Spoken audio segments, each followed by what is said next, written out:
ನಾಡಿಯವರು ಸಸ್ಯಕ್ಕೆ ನೀರೆರೆಯುವುದರ ಮುಖಾಂತರ ಶರಣ ಸಂಸ್ಕೃತಿ ಉತ್ಸವದ 2ನೇ ದಿನದ ಪತ್ರಕರ್ತರ ಸಮಾವೇಶವನ್ನು ಉದ್ಘಾಟಿಸುವುದಕ್ಕೆ ನಾವು ವಿನಂತಿ ಮಾಡಿಕೊಳ್ತಾ ಇದ್ದೇವೆ.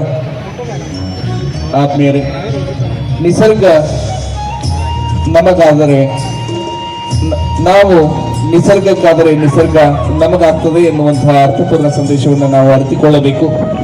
ಮನೆಗೊಂದು ಮಗುವಿರಲಿ ಎನ್ನುವ ಶೈಲಿಯಲ್ಲಿ ಮನೆಗೊಂದು ಮರವಿರಲಿ, ಓಣಿಗೊಂದು ಪುಟ್ಟ ಉದ್ಯಾನವಿರಲಿ, ಊರಿಗೊಂದು ಪುಟ್ಟ ಅರಣ್ಯವಿರಲಿ ಎನ್ನುವಂತಹ ಸಂದೇಶದೊಂದಿಗೆ 19ನೇ ಶರಣ ಸಂಸ್ಕೃತಿ ಉತ್ಸವದ 2ನೇ ದಿನದ ಕಾರ್ಯಕ್ರಮ ಪತ್ರಕರ್ತರ ಸಮಾವೇಶ ಇದೀಗ ಉದ್ಘಾಟನೆಯಾಗಿದೆ.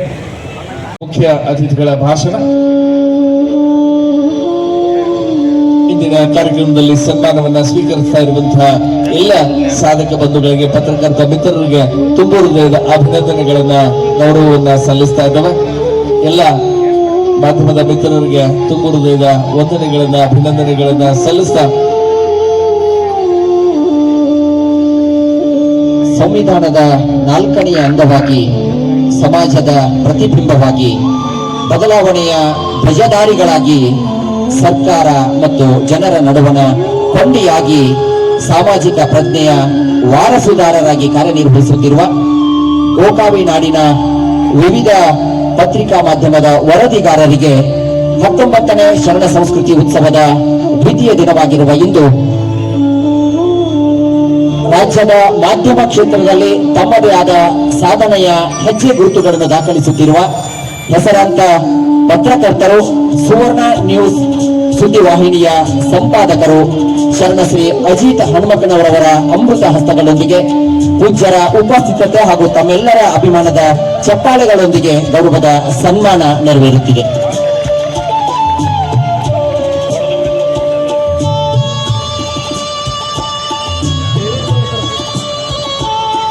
ಇಂದಿನ ಕಾರ್ಯಕ್ರಮದಲ್ಲಿ ಸನ್ಮಾನವನ್ನ ಸ್ವೀಕರಿಸ್ತಾ ಇರುವಂತಹ ಎಲ್ಲ ಮಹನೀಯರುಗಳ, ಸಾಧಕರ ಜೀವನದಲ್ಲಿ ಅವಿಸ್ಮರಣೀಯ ಕ್ಷಣ. ಪೂಜ್ಯರ ಸಮ್ಮುಖದಲ್ಲಿ ರಾಷ್ಟ್ರ ಅಂತಾರಾಷ್ಟ್ರೀಯ ಖ್ಯಾತಿಯ ಪತ್ರಕರ್ತರಾಗಿರುವಂತಹ ಶ್ರೀಯುತ ಅಜಿತ್ ಹನುಮಕ್ಕನವರವರ ಅಮೃತ ಹಸ್ತದಿಂದ ಸನ್ಮಾನವನ್ನ ಸ್ವೀಕರಿಸಿ ಪುನೀತರಾಗುವಂತಹ ಭಾಗ್ಯವನ್ನ 19ನೇ ಶರಣ ಸಂಸ್ಕೃತಿ ಉತ್ಸವ ಕಲ್ಪಿಸಿಕೊಡ್ತಾ ಇದೆ. ಆ ಎಲ್ಲ ವರದಿಗಾರ ಬಂಧುಗಳು, ಪತ್ರಿಕಾ ಮಾಧ್ಯಮದ ಮಿತ್ರರಿಗೆ ಅನಂತ ಅಭಿನಂದನೆಗಳನ್ನ ಸಲ್ಲಿಸ್ತಾ,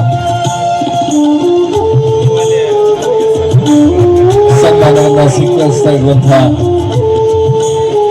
ಪತ್ರಕರ್ತರ ಮುಂದಿನ ತಂಡವನ್ನ ನಾವು ವೇದಿಕೆಗೆ ಆಹ್ವಾನಿಸ್ತಾ ಇದ್ದೇವೆ.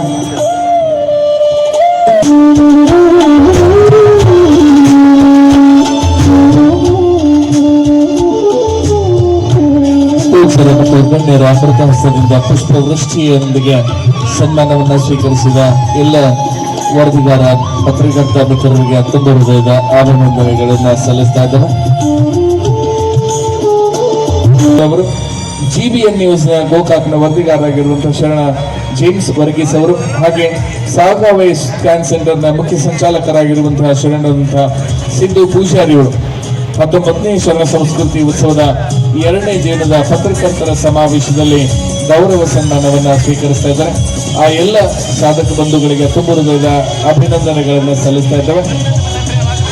ಆದ್ಮೇಲೆ ತಾವೆಲ್ಲ ಬಹಳಷ್ಟು ಕುತೂಹಲ, ಕಾತರದಿಂದ ನಿರೀಕ್ಷೆ ಮಾಡ್ತಾ ಇರುವಂತಹ ಇಂದಿನ ಕಾರ್ಯಕ್ರಮದ ಕೇಂದ್ರ ಬಿಂದುಗಳಾಗಿರುವಂತಹ ಸನ್ಮಾನ್ಯ ಶ್ರೀಯುತ ಅಜಿತ್ ಹನುಮಕ್ಕನವರು ಸರ್ ಅವರ ಮುಖ್ಯ ಅತಿಥಿಪರ ನುಡಿಗಳನ್ನು ಆಲಿಸುವಂತಹ ಸಮಯ.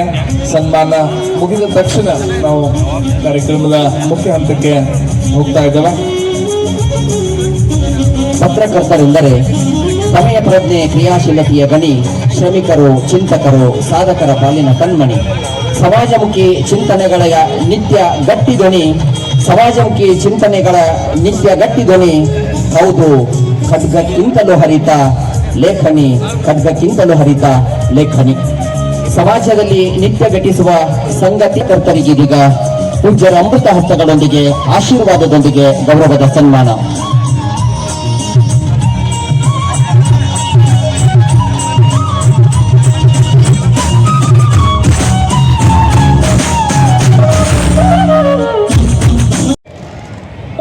ಕರೆದು ಅವರಿಗೆ ಬೆತ್ತಲೆಗೊಳಿಸಿ ಅವ್ರನ್ನ ಅವಮಾನ ಮಾಡಿದ್ರು ಅನ್ನುವಂಥದ್ದು ಇತ್ತು. ಅದಾದ 2 ದಿವಸಕ್ಕೆ ಯಾವಾಗ ಅದು ಪತ್ರಕರ್ತರ ಗಮನಕ್ಕೆ ಬಂತು, ಅದು ಪತ್ರಿಕೆ ಒಳಗೆ ಬಂತು. ಕಾನೂನು ತಂದೇ ಆದಂಥ ಕಾರ್ಯವನ್ನು ಪ್ರಾರಂಭ ಮಾಡಿ, ಅದಕ್ಕಿಂತ ಮೊದಲು ಕಾನೂನಿಗೆ ಗೊತ್ತಿರಲಿಲ್ಲ, ಏನು ಪೊಲೀಸರಿಗೆ ಗೊತ್ತಿತ್ತು. ಆದರೆ ಯಾವಾಗ ಈ ವಿಷಯ ಇವ್ರ ಕೈಗೆ ಸಿಕ್ತು ಅವಾಗ ಅವ್ರಿಗೆ ನ್ಯಾಯ ಸಿಕ್ತು. ಆದರೆ ನಾನು ನೋಡ್ತೀನಿ, ಅನೇಕ ಶೋಷಣೆಗೊಳಗಾದಂಥ, ದೌರ್ಜನ್ಯಕ್ಕೊಳಗಾದಂಥ ಜನರಿಗೆ ನ್ಯಾಯ ಒದಗಿಸಿಕೊಡುವಂಥ ಕೆಲಸವನ್ನು ಪತ್ರಕರ್ತರು ಮಾಡ್ತಾರೆ. ಆದರೆ ಯಾವಾಗ ಪತ್ರಕರ್ತರಿಗೇನೆ ಒಂದೊಂದು ಸಲ ಅನ್ಯಾಯನೂ ಆಗ್ತದೆ. ಅನೇಕ ಜನ ಈಗ ಹೇಳಿದರು, ಅವರು ಯಾವ್ಯಾವುದೋ ಶಬ್ದಗಳನ್ನು ಉಪಯೋಗ ಮಾಡಿದರು. ನೀವು ಒಂದು ಬೈಟು ಏನು ಹೇಳಿದ್ರಲ್ಲ, ಒಂದು ಬಿಸ್ಕಿಟು, ಒಂದು ಬೈಟಿಗೆ ಒಂದು ಬಿಸ್ಕಿಟು ಅಂತ ಹೇಳಿದರು ಅವರು. ಅಂದರೆ ಅಪಹಾಸ್ಯ ಮಾಡ್ತಾರನ್ನುವಂಥ ಮಾತನ್ನು ಅವ್ರು ಹೇಳಿದರು. ಆದರೆ ನಾವು ಸಮಾಜದಲ್ಲಿ ಇರ್ತಕ್ಕಂಥ ಜನ ಒಂದು ಸ್ವಲ್ಪ ಅದ್ರ ಬಗ್ಗೆ ಆಲೋಚನೆ ಮಾಡಬೇಕಾಗ್ತದೆ. ಈ ರೀತಿ ಮಾತನಾಡೋದಕ್ಕಿಂತ ಮುಂಚೆ, ಅದರಲ್ಲೂ ಗ್ರಾಮೀಣ ಪ್ರದೇಶದ ಪತ್ರಕರ್ತರು ನಾನು ಗಮನಿಸ್ತಾ ಇರ್ತೀನಿ, ಅದು ಪೂರ್ಣಾವಧಿ ಅವ್ರ ಕುಟುಂಬವನ್ನು ನಡೆಸ್ತಕ್ಕಂಥ ವೃತ್ತಿನೂ ಅಲ್ಲದು, ಅದೊಂದು ಹಾಬಿ, ಒಂದು ಹವ್ಯಾಸ ಆಗಿ ಬಂದದ. ಅದರಿಂದ ಅವ್ರ ಕುಟುಂಬ ನಡೆಯೋದಿಲ್ಲ. ಮತ್ತು ಅವರು ಈ ರೀತಿಯಾದಂಥ ಚಟುವಟಿಕೆಗಳನ್ನು ಮಾಡ್ತಕ್ಕಂಥ ಸಂದರ್ಭದಲ್ಲಿ ಬಲಿಷ್ಠರ ಎದುರು ಹಾಕೊಂಡು ಮಾಡಬೇಕಾಗ್ತದೆ. ಆ ಬಲಿಷ್ಠ ಶಕ್ತಿಗಳನ್ನು ಎದುರು ಹಾಕೊಂಡು ಮಾಡಿದಾಗ ಉಳಿದವರು ಅದಕ್ಕೆ ಸಪೋರ್ಟ್ ಮಾಡಬೇಕಾಗ್ತದೆ, ಮಾಡೋದಿಲ್ಲ. ಈ ಎಲ್ಲ ಕಾರಣದಿಂದನೂ ಕೆಲವು ಸಲ ಅಂಥ ತಪ್ಪುಗಳು ನಡೆದು ಹೋಗ್ತಾವೆ. ಆದ್ರೆ ಅದಕ್ಕೆ ಅವರೊಬ್ಬರೇ ಕಾರಣ ಅನ್ನುವಂಥದ್ದಲ್ಲ, ಒಟ್ಟು ವ್ಯವಸ್ಥೆ ಏನದ, ಆ ವ್ಯವಸ್ಥೆ ಬದಲಾವಣೆಯಲ್ಲಿ ನಾವೆಲ್ಲರೂ ಕೂಡ ಕೈ ಜೋಡಿಸಿದಾಗ ಮಾತ್ರ ಆ ರೀತಿಯಾದಂಥ ಘಟನೆಗಳಾಗಲಿಕ್ಕೆ ಸಾಧ್ಯ ಇಲ್ಲ ಅಂತಕ್ಕಂಥ ಮಾತನ್ನು ಕೂಡ ಈ ಸಂದರ್ಭದಲ್ಲಿ ನಾನು ಹೇಳಲಿಕ್ಕೆ ಬಯಸ್ತೇನೆ. ಇವತ್ತು ಅನೇಕ ವಿಷಯಗಳನ್ನು ಚರ್ಚೆ ಮಾಡಿ ಭವ್ಯ ವೇದಿಕೆ ಮೇಲೆ ಉಪಸ್ಥಿತರಿರುವಂತಹ ಕಾರ್ಯಕ್ರಮದ ದಿವ್ಯ ಸಾನ್ನಿಧ್ಯ ವಹಿಸಿಕೊಂಡಿರುವಂತಹ ಪರಮ ಪೂಜ್ಯ ಮುರುಘರಾಜೇಂದ್ರ ಮಹಾಸ್ವಾಮೀಜಿಯವರ ಪಾದಕ್ಕೆ ನಮಸ್ಕರಿಸಿ, ಅದೇ ತರಹ ವೇದಿಕೆ ಮೇಲೆ ಉಪಸ್ಥಿತರಿರುವಂತಹ ಇನ್ನೋರು ಪೂಜ್ಯರಾದಂತಹ ಭಟ್ಕುರ್ಕಿ ಪೂಜ್ಯರ ಪಾದಕ್ಕೆ ನಮಸ್ಕರಿಸಿ, ವೇದಿಕೆ ಮೇಲೆ ಉಪಸ್ಥಿತರಿರುವಂತಹ ಆತ್ಮೀಯರು ಹಿರಿಯರಾದಂತಹ ಮಾಂತೇಶ್ ಕೌಜಲ್ಗಿ ಅವರೇ, ಅದೇ ಥರ ಬೆಂಗಳೂರಿನಿಂದ ಇಲ್ಲೆಲ್ಲ ನಮ್ಮ ಯುವ ಬಂಧುಗಳಿಗೆ ಹಾಗೂ ಪತ್ರಕರ್ತರನ್ನು ಹುರಿದುಂಬಿಸಲು ಬಂದಂತಹ ಅಜಿತ್ ಹನ್ಮಕ್ನವರವರೇ, ಅದೇ ಥರ ವೇದಿಕೆ ಮೇಲೆ ಉಪಸ್ಥಿತರಿರುವಂತಹ ಚನ್ನಬಸಪ್ಪ ಸಂಸ್ಥೆಯ ಒಂದು ಅಧ್ಯಕ್ಷರಾದಂತಹ BU ಚನ್ನಬಸಪ್ಪ ಅವರೇ, ನಮ್ಮ ಪತ್ರಕರ್ತರ ಸಂಘದ ರಾಜ್ಯಾಧ್ಯಕ್ಷರಾದಂತಹ ಶಿವಾನಂದ್ ತಗಡೂರ್ ಅವರೇ, ರಾಜ್ಯ ಉಪಾಧ್ಯಕ್ಷರಾದಂತಹ ಪುಂಡ್ಲಿಕ್ ಬಾಳೋಜಿ ಅವರೇ, ಆತ್ಮೀಯರು ನಮ್ಮ. ಆದರೂ ಇಂಥ ಒಂದು ಕಾರ್ಯಕ್ರಮನ ಗ್ರಾಮೀಣ ಮಟ್ಟದಲ್ಲಿ ನಮ್ಮ ಎಲ್ಲ ಜಿಲ್ಲೆಯಾದ್ಯಂತ ಇರುವಂತಹ ಪತ್ರಕರ್ತರನ್ನ ಕೂಡಿಸಿ ಒಂದು ಸಮಾವೇಶನ ಮಾಡಬೇಕಂತೇನು ಅವರು ಇವತ್ತು ಪಣವನ್ನು ತೊಟ್ಟ ಈ ಒಂದು ಯಶಸ್ವಿಯಾದಂಥ ಸಮಾವೇಶ ಮಾಡಿದ್ದಾರೆ. ಅದಕ್ಕೆ ಅವರು ವಿಶೇಷವಾದಂಥ ಅಭಿನಂದನೆಗಳನ್ನ ನಾನು ಸಲ್ಲಿಸ್ತೇನೆ. ಪೂಜ್ಯರ ಬಗ್ಗೆ ಒಂದು ಶಬ್ದವನ್ನು ಬಳಸುವಾಗ ನಾವು ಯಾವ ಸಮಾಜಕ್ಕೆ ಹರ್ಟಾಗುತ್ತೆ, ಯಾರ ಹೃದಯಕ್ಕೆ ಹರ್ಟಾಗುತ್ತೆ ಅಂತೇಳಿ ಯೋಚನೆ ಮಾಡಿ ಒಂದೊಂದು ಶಬ್ದವನ್ನು ಬಳಸುವಾಗ ಭಾಳ ಎಚ್ಚರಿಕೆಯಿಂದ ನಾವು ಬಳಸ್ತೀವಿ. ಅದು ನಮಗೆ ಹೇಳ್ಕೊಟ್ಟಂಥ ಪರಂಪರೆ, ಹಿರಿಯರು ಹೇಳ್ಕೊಟ್ಟಂಥ ಪರಂಪರೆ. ಆದರೆ ಈಗ ಆ ಸಂದರ್ಭ ಇದೆಯಾ? ಒಬ್ಬ ವರದಿಗಾರಾಗಿ ರೂಪುಕೊಳ್ಳೋಕ್ಕೆ ಕನಿಷ್ಠ ಒಂದು 6 ತಿಂಗಳು, ವರ್ಷ ಹೀಗೆ ದಿನಮಾನಸಗಳನ್ನು ತೆಗೆದುಕೊಳ್ಳುತ್ತೆ. ಯಾವ ಸುದ್ದಿಯನ್ನು ಹೇಗೆ ಬರೀಬೇಕು ಅಂತೇಳಿ ಹೇಳ್ಕೊಡೋದಕ್ಕೆ ಒಂದು ಕಾಲಘಟ್ಟ ಇದೆ, ಅದಕ್ಕೆ ಒಂದು ಪರಂಪರೆ ಇದೆ. ಯಾವ ಶಬ್ದವನ್ನು ಬಳಸಬೇಕು, ಯಾವ ಶಬ್ದಗಳನ್ನು ಬಳಸಬಾರ್ದು ಅಂತೇಳಿ ಹೇಳೋದಕ್ಕೂ ಕೂಡ ಪತ್ರಿಕೋದ್ಯಮದಲ್ಲಿ ತನ್ನದೇ ಆದಂಥ ಒಂದು ನೀತಿ ನಿಯಮಗಳಿವೆ. ಆದರೆ ವಿಶೇಷವಾದಂಥ ಕಾರ್ಯಕ್ರಮ ಮಾಡ್ತಕ್ಕಂಥ ಶ್ರೀಗಳು ಇವತ್ತು ಶರಣ ಸಂಸ್ಕೃತಿ ಉತ್ಸವದ ಜೊತೆಗೆ ಪತ್ರಕರ್ತರ ಸಮಾವೇಶವನ್ನು ಮಾಡ್ತಾ ಇದ್ದಾರೆ. ಭಾಳಷ್ಟು ಖುಷಿ ವಿಚಾರ. ಈ ಸಮಾವೇಶವನ್ನು ಎಲ್ಲ ಮಾಡುತ್ತಾರೆ ರೀ, ಆದ್ರೆ ಪತ್ರಕರ್ತರ ಸಮಾವೇಶ ಮಾಡೋದಾರ ಒಂದು ಸ್ವಲ್ಪ ಡೇಂಜರ್ ಅನ್ನೋದು.